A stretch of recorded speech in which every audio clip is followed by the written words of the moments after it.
Hello, my name is Carol Lampman and I work with the breath. I have a question for you. Who are you? Think about that for a moment.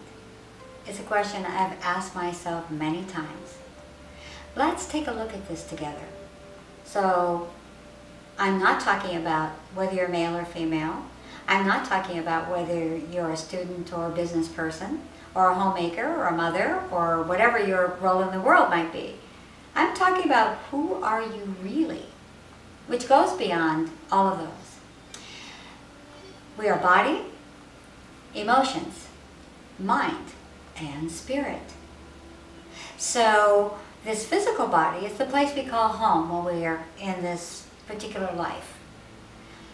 But we're more than that. We're spiritual beings having a physical experience. So this body we live in is important. Our job is to take care of it and keep it healthy. It gets us around from place to place.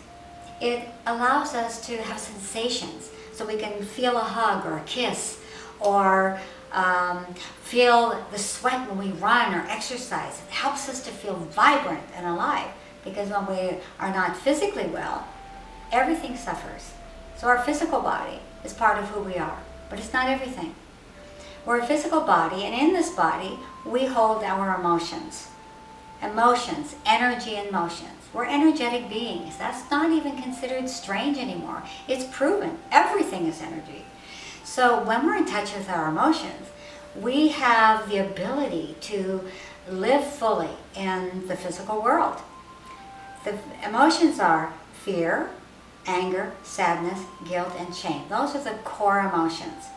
And we all have some relationship with them. And it's really important to look at, how are we with our emotions? Can we allow ourselves to be sad when we lose somebody we love? Do we have fear? It's natural to have fear.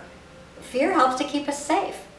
Unhealthy fear keeps us locked away and away from people. We have healthy and unhealthy expressions. Anger is a secondary emotion. That if you look underneath anger, there's fear. So very often we lose touch with fear, and instead it gets played out as anger. So we have fear, anger, sadness, and guilt and shame. Now guilt says it's not okay to behave this way because we live in a culture and a society. And what makes us feel guilty might vary from culture to culture. It's when we know what the rules are and we break them, then we feel guilty. Then there's shame. Shame is not natural to us. No one needs to have shame. But it's often taken on from our religious upbringing, from toilet training, from our parents, depending on what their issues about shame are, from our society. It's not okay to be a particular way, and so we feel shamed. So one of the things we do in our work with the breath is to bring our emotions into balance. We want to have healthy relationships with each of those. Except for shame, we just need to get rid of that. There is nothing to be ashamed about. We are not shameful beings. We're shamed for our sexuality. We're shamed about our body parts. Hey, this is a great body. It's the place you call home. It serves us well. We take shame, we eliminate it. Then we have the mental aspect of who we are. What does that mean? So we have our ability to focus and to think. It's more than just the brain, though. Our brain is important, and so much study has been done on the brain these days and how important it is. And we hold memories and what we think about.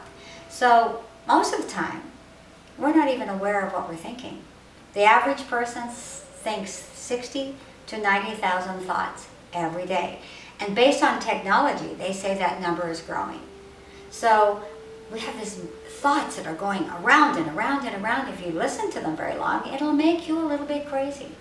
So it's really important to be able to quiet our thoughts. You know, you ever wonder who's talking in there? It's like it's you. It's you talking to you. And sometimes you are talking to you and you are answering you at the same time. So understanding who we are as psychological beings. Listen to those messages. If it's telling you you're not okay, you need to do some work around that, because that's a lie. Many of our thoughts are based on lies that we took on, our belief system that we took on as we were growing up. Most of these beliefs are in place by the time we're like 6 years old or so. And what happens is they get fed and then they grow. Most of them are lies. What's true about you is that you're an amazing being. You are amazing. You're powerful. You know, you're okay. You're more than okay. And you need to know that, because that's so important in order for you to express yourself. So let's look at the spiritual aspect. We all come into this world with something to share and something to learn. Whatever your religious beliefs are, it's not relevant. I think almost every religion would agree with that. Something to share and something to learn. That is your spiritual purpose, why you're here. So it's important to really understand that. So when we align our body, when our body is healthy, our emotions are flowing freely, you know, changing from moment to moment, because that's how it is. Our thoughts are more positive than negative. Then the spiritual energy is moving through us, and it's easy for us to express who we really are in the world. You have a reason to be here. You have a place. You need to know that. Embrace it. Live it. Love it. Be who you are. Don't let anybody push you down, because who you are is an amazing being of love and light. Don't forget it.